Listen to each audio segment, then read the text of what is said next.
Assalamualaikum warahmatullahi wabarakatuh. Baik anak-anak, hari ini kita telah memasuki tema 8, subtema 3, pembelajaran yang keempat. Ayo membaca. Masih ingatkah kamu tentang keadaan perekonomian negara Singapura? Sebelumnya kita telah belajar tentang hubungan kondisi geografis dan kondisi perekonomian di negara tersebut. Sekarang kita akan mencari informasi tentang negara lainnya, yaitu Laos dan Filipina. Laos, keadaan alam Laos. Laos merupakan satu-satunya negara di kawasan Asia Tenggara yang tidak berbatasan dengan laut. Artinya, Laos ini tidak memiliki pantai.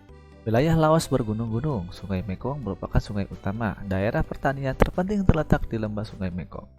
Laos diselimuti hutan lebat. Laos juga memiliki dataran tinggi dan beberapa dataran rendah. Hasil utama Laos. Hasil tanaman pangan utama Laos adalah padi dan jagung. Hasil hutan utamanya berupa kayu jati. Barang ekspor utama Laos antara lain kopi, kapur, barus, dan kulit binatang. Barang impornya terutama minyak bumi, mesin-mesin, dan beras. Itu untuk Laos.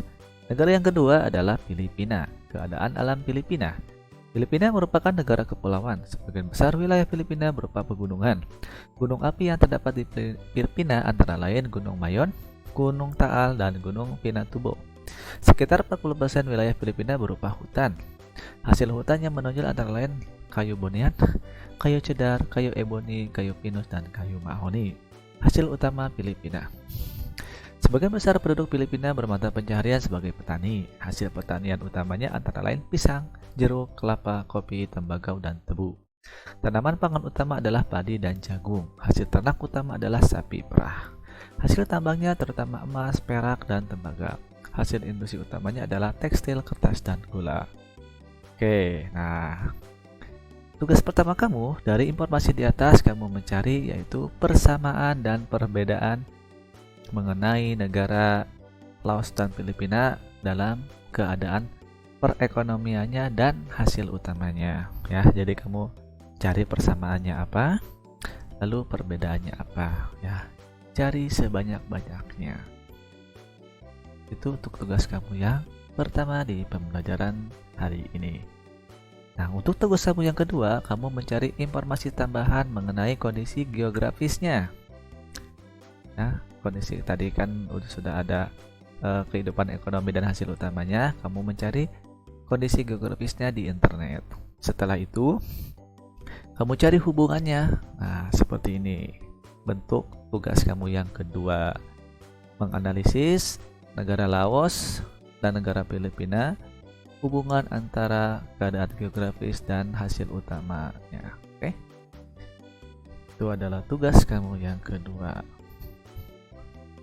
Baik, kita lanjut.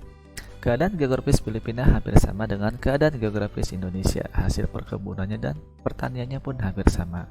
Petani adalah mata pencarian yang ditemukan di Filipina dan di Indonesia. Banyak sekali petani yang sukses dan berhasil. Ayo kita baca kisah salah satu petani di Indonesia yang berhasil.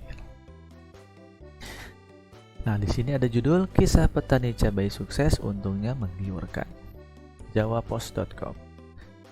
Pensiun dari pekerjaan sebagai aparatur sipil negara ASN tak membuat Imam Kusno berhenti berusaha untuk hidupnya. Pria yang sebelumnya berstatus guru ini justru sukses bertani cabai.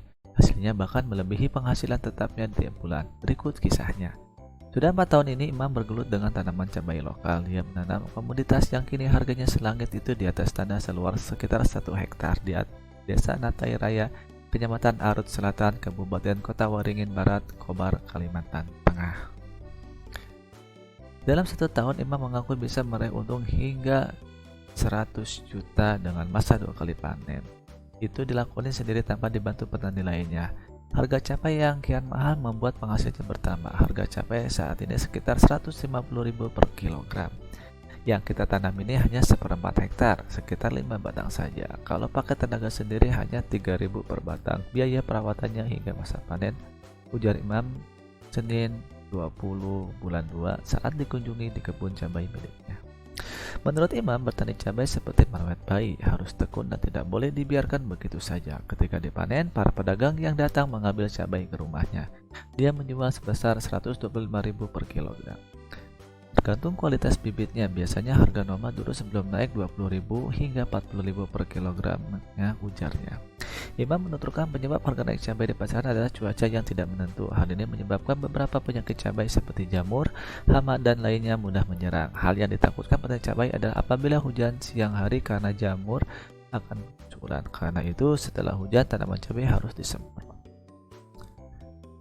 Menentukan berhasil atau tidaknya itu kan cuaca. Lebih baik musim kemarau sekalian lebih bagus. Dampaknya cuaca seperti ini, jamur yang banyak, patek juga banyak. Makanya 2 kali sehari disemprotkan tidak menutupi gagal panen katanya.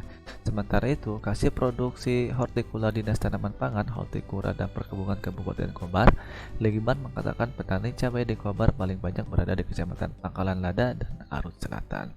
Cabai lokal di Kobar sudah bisa memenuhi kebutuhan pasar. Sebagai dipasok dari Jawa, sekarang ini rata-rata cabai di pasaran sudah disuplai petani lokal dan kualitasnya juga bagus standarnya. Oke, nah itu bacaan tentang kisah petani ya yang sukses ya. Nah, untuk tugas kamu yang ketiga. Nah, menjawab pertanyaan berdasarkan bacaan tadi. Kisah petani cabai sukses untungnya menggiurkan. Tulis nama kamu, tulis tanggal sekarang, lalu kamu jawab pertanyaan di tugas ini. Kapan cerita itu terjadi? Di mana cerita itu terjadi? Deskripsikan tentang tokoh kamu. Berarti kamu menceritakan tokohnya siapa, kerjanya apa, dulunya seperti apa, dan bagaimana ya. Lalu masalah tantangan dihadapi oleh tokoh, masalahnya, tantangannya apa, lalu menyelesaikan masalahnya apa, cari gagasan utama ceritanya apa, bagian cerita yang kamu sukai apa, alasannya apa. Itu untuk tugas kamu yang ketiga. Oke, jelas ya? Oke, kita lanjut. Keberhasilan petani Imam Kusno tidak luput dari upaya dan kerja keras yang ia lakukan. Pak Imam Kusno sangat memperhatikan tanaman cabai yang ia tanam. Ia memperhatikan dan mengamati pengaruh cuaca terhadap keberhasilan pertaniannya. Keberhasilan pertanian sangat bergantung pada faktor-faktor alam seperti cuaca, ketersediaan air, kesuburan tanah, dan lainnya. Alam sudah banyak memberikan manfaat bagi kehidupan manusia. Setiap warga negara pasti menginginkan lingkungan hidup yang baik dan sehat. Undang-Undang Republik Indonesia Nomor 32 Tahun 2009 menyatakan bahwa lingkungan hidup yang baik dan sehat merupakan hak asasi setiap warga negara. Hak asasi adalah hak-hak dasar yang dimiliki setiap pribadi manusia sebagai anugerah Tuhan yang dibawa sejak lahir. Hak asasi dimiliki oleh setiap manusia tanpa membedakan jenis kelamin, usia, agama, dan status sosial. Nah, tugas kamu yang keempat adalah mencari contoh-contoh hak warga negara yang dikategorikan sebagai hak asasi. Nah, tapi contohnya itu bukan berupa tulisan, tapi kamu mencari contohnya itu berupa informasi visual, gambar ya, boleh poster, boleh brosur, atau juga infografis. Bagaimana carinya? Carinya di buku-buku kamu boleh, atau di internet boleh. Kamu searching di Google, lalu nanti kamu tempelkan di buku tugas kamu ya.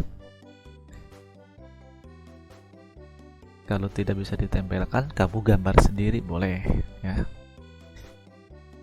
Tidak terlalu mirip juga tidak apa-apa, yang penting kamu bisa menjelaskan makna yang kamu gambar itu sesuai dengan yaitu hak asasi manusia. Itu untuk tugas kamu yang keempat. Satu saja, tidak usah banyak-banyak ya. Baik, kita lanjut. Petani Imam Kusno adalah salah satu contoh petani yang berhasil. Petani merupakan salah satu profesi yang ditekuni oleh sebagian besar masyarakat Indonesia. Bekerjalah dalam kelompok yang terdiri atas tim mahasiswa, bekerja sama dengan kamu, identifikasi macam-macam mata pencarian yang dapat kamu temukan di lingkungan sekitarmu. Carilah sedikitnya 5 jenis mata pencarian. Berarti tugas kamu yang ke-5 sekaligus tugas kamu yang terakhir, tidak usah berkelompok masing-masing ya. Mencari 5 mata pencaharian. Nah, ini nih. Nah, jenis mata pencarian. Apa itu mata pencarian? Yaitu pekerjaan. Salah satunya adalah petani. Lalu kolom yang kedua, interaksi dengan lingkungan alam. Kira-kira kalau petani lingkungannya seperti apa? Ya, pasti udah jelas ya. Sawah. Yang selanjutnya kolom yang ketiga, aksi yang dapat dilakukan untuk mencegah kelestarian lingkungan. Kira-kira kalau petani di sawah untuk menjaga kelestarian lingkungan hidup itu apa yang dia lakukan. Nah, itu ya. Jadi kamu cari 1, 2, 3, 4, 5 mata pencarian pekerjaan yang kamu ketahui ya di sekitar kamu. Jelas anak-anak? Oke, itu adalah 5 tugas di pembelajaran hari ini. Jangan lupa semua tugas kamu kasih nama, tanggal, judul yang jelas agar nanti mudah dikoreksinya. Baik, Bapak akhiri. Wabillahi taufiq wa hidayah. Wassalamualaikum warahmatullahi wabarakatuh. Kita berjumpa di materi yang selanjutnya.